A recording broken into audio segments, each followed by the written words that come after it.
एक पाव तेल मैंने गरम करने रखा हुआ है। ये एक पाव तेल है। इसमें मैं एक पाव प्याज डालूंगी।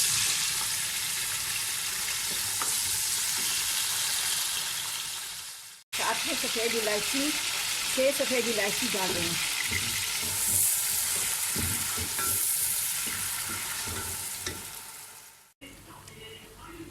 अब ये प्याज देखें ब्राउन हो गए हैं, काले नहीं करने। इसमें मैं थोड़ा सा पानी डालती हूँ।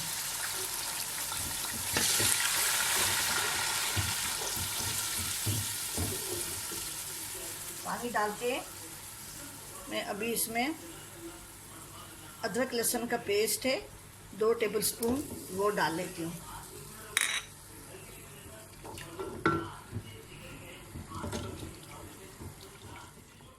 अब साथ में ये 3 छोटे पत्ते तेज पत्ता है, 15 लौंग हैं, 1 बड़ी इलायची है, 1 टेबलस्पून सफ़ेद जीरा है और 3-4 स्टिक छोटे दालचीनी के हैं। इनको मैं अच्छी तरह से भूनूंगी। अब इसको मैंने थोड़ी देर भून के थोड़ा सा इसमें मैंने पानी डाल दिया।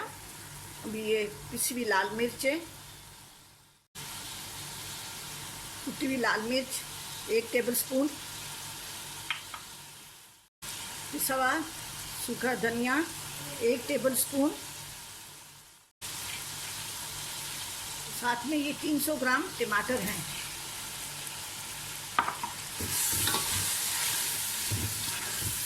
अब इसको मैं भून के थोड़ा सा ये टमाटर थोड़ा सा गल जाएं, फिर इसमें मैं चिकन डालूंगी। अभी टमाटर आधे गल गए हैं। अब मैं चिकन के हिसाब से नमक डालती हूँ। जब चावल में डालूंगी तो फिर बाद में मैं नमक डालूंगी, इसलिए कि रोज़ा है।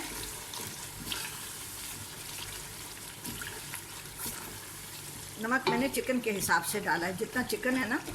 और जब मैं चावल डालूंगी तो थोड़ा सा और नमक डालूंगी चावल के हिसाब से।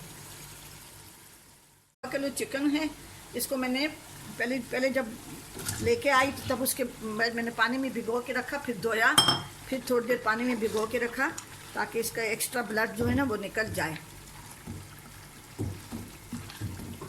इसको मैं अच्छी तरह से भूनूंगी। इस पर ढक्कन नहीं रखूंगी, इसको मैं अच्छी तरह से भून लूँगी। अब इसको मैंने भून लिया है। इसमें मैं थोड़ा सा 1 कप पानी डाल के और इसको मैं ढक के गलने के लिए रखती हूँ। इसमें मैं ये 1 कप पानी डाल रही हूँ। इसमें चिकन गल जाएगा और बाकी चिकन जो है ना वो उसमें गलेगा चावल में, ठीक है। इसको मैं ढक के पका रही हूँ ताकि चिकन अच्छी तरह से गल जाए। इसमें मैं ये हरी मिर्चें डाल रही हूँ, गरम मसाला है, 1 टीस्पून गरम मसाला है पिसा हुआ और ½ टीस्पून सौंफ है।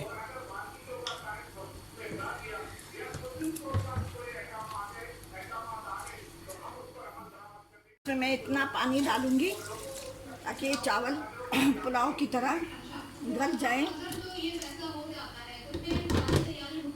इसका ये निशान है कि ये पूरा जो है ना ये डूबना चाहिए पानी में, ये अभी नहीं है।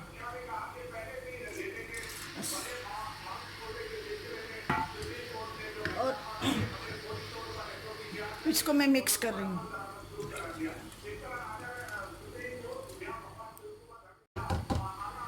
इसमें मैं पहले मैंने चिकन के बराबर नमक डाला था, अभी मैं चावल के हिसाब से नमक डाल रही हूँ।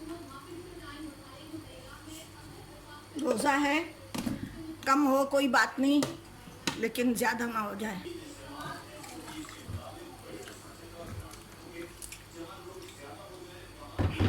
अब इसको पानी सूखने तक मैं इसको ढकूंगी नहीं, और इसमें हल्का हल्का सा मॉइस्चर होगा तब मैं इसको दम दूंगी।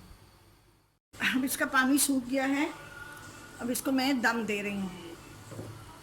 देखिए इसमें हल्का हल्का सा मॉइस्चर है, इसमें अच्छी तरह से ये चावल जो है ना अच्छी तरह से गल जाएंगे और लंबे लंबे हो जाएंगे। अब इसके नीचे मैंने तवा रखा है और इसको मैं दम दे रही हूँ। अभी इसकी स्टीम बनेगी, तो इसकी स्टीम बनेगी तो फिर मैं 10 मिनट इसको तेज़ आंच पे दम दूंगी और फिर उसके बाद से मैं 5 मिनट तक मीडियम आंच पे चटखारा पुलाव और चटखारा चटनी तैयार हो गई है। ये धनिया पुदीना लाल मिर्च कुटी हुई और टमाटर की चटनी बनाइए। आप ज़रूर बनाएं और मेरे चैनल जायका KPK को सब्सक्राइब करो। कमेंट्स करना ना भूलें, ज़रूर कमेंट्स करें। ठीक है जी, अल्लाह हाफिज़।